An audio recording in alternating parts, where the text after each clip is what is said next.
Iniciem una nova edició de l'E-Enginy, el programa que us acosta al món de l'enginyeria i la tecnologia. Avui ens trobem a l'Smart City Expo World Congress de Barcelona per conèixer de prop com les ciutats d'arreu del món i com la tecnologia s'uneixen per oferir-nos ciutats més intel·ligents.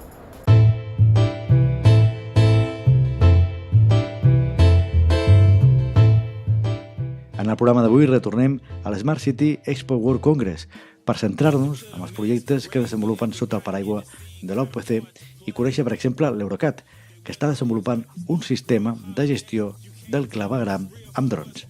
El dron simplement es posa a l'interior del clavegueram i es posa el sistema de comunicacions i des de dalt el que fa l'usuari és dir-li una sèrie de comandes d'alt nivell, és a dir, comença a volar, el dron s'aixeca i comença a anar cap endavant, prèviament li has de dir on té que anar. Llavors, tu simplement li dius la velocitat que vols que vagi, si vols que vagi lent o ràpid, si vols que canvi l'altura per qualsevol cosa, també li pots dir que pari, llavors es queda volant en el mateix punt, llavors amb la càmera tu pots veure directament si hi ha algun defecte o si hi ha alguna cosa més.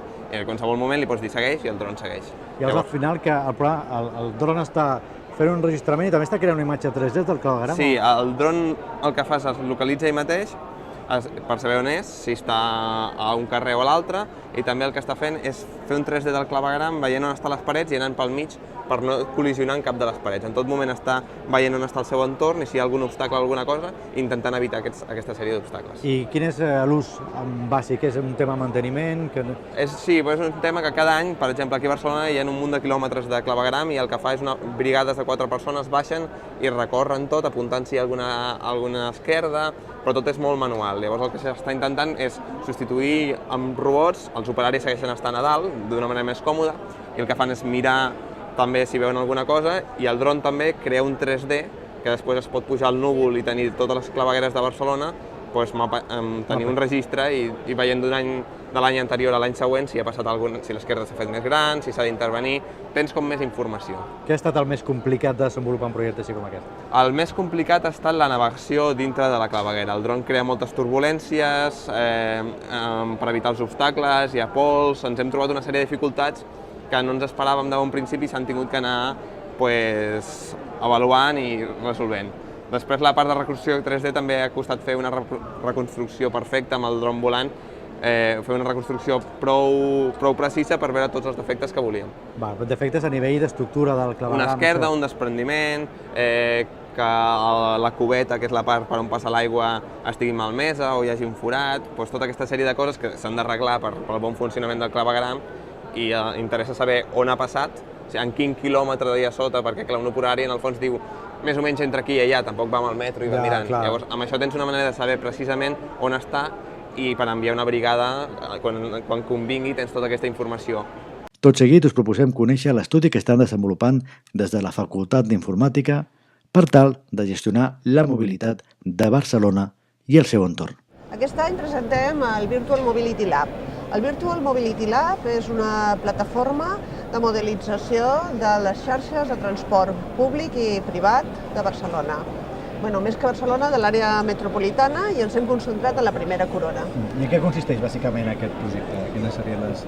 Doncs, clar, si volem avaluar diferents escenaris que nosaltres volem plantejar, el que necessitem és plasmar la realitat en un model digital de forma que podem avaluar el que nosaltres vulguem. Llavors el que hem tingut que fer és fer un model del que és Barcelona, no és només Barcelona ciutat, sinó incloent 18 municipis de l'àrea de Barcelona i hem inclòs tot el transport públic de tots els modes que hi ha disponibles, és a dir, tot el que és tren, ferrocarrils, tramvia, el metro, busos de TMB i tots els que són d'altres operadores que connecten amb els municipis que estan al voltant de Barcelona i llavors després hem tingut que fer diverses tasques per incorporar dades de quines són... De quina forma recolliu aquestes dades? Com ho feu? Hem utilitzat dades de noves tecnologies. Per la xarxa viària hem utilitzat les dades procedents de HERE, que ja té mapes i aleshores mapes ben detallats de com estan els girs de les interseccions, de com estan la distància entre carrers, nombre de carrils, etc.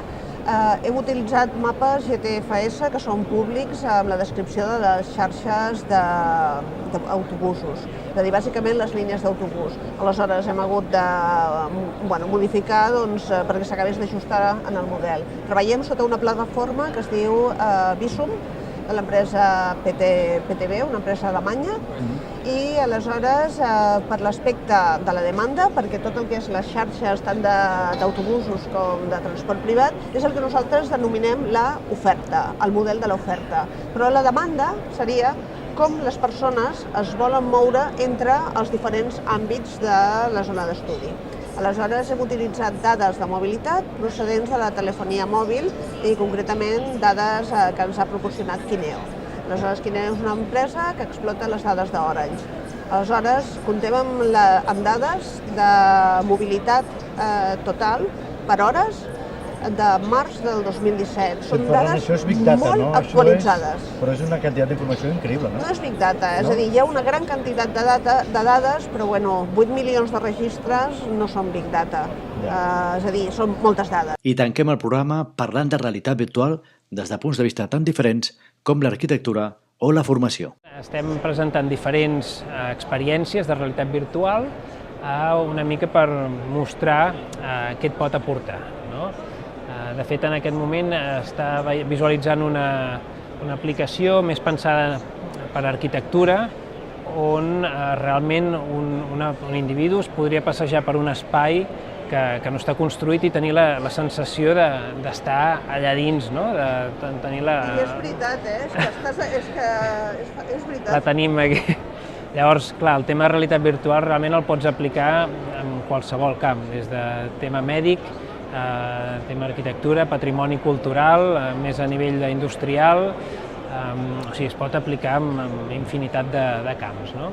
En aquest moment, els vostres camps bàsics, quins són els arquitectes? Treballem molt en tema mèdic, treballem amb Campus Docent Sant Joan de Déu, amb la Vall d'Hebron, més per fer molt prototipatge, aplicacions de docència, en tema d'arquitectura, per exemple, doncs, bueno, una mica el que explicava, no? El tema que un bufet d'arquitectes o un grup d'arquitectes puguin inclús presentar un projecte als clients i que aquests es puguin passejar per dins. Pots anar a la cafeteria que encara no hi has anat, em sembla que la tens allà. El mandament que té la mà, per què li serveix amb ella? De fet és, clar, nosaltres, sí, pots caminar sense por.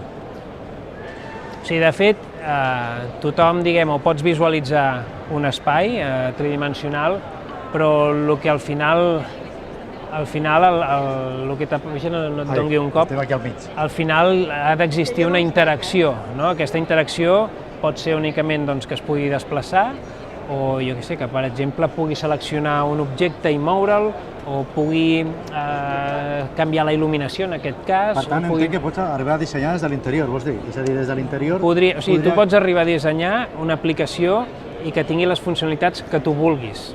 Això al final, nosaltres no estem venent un producte tancat, sinó que estem oferint, diguem, el que tu ets una empresa, mira, a mi m'agradaria fer això i ensenyar això.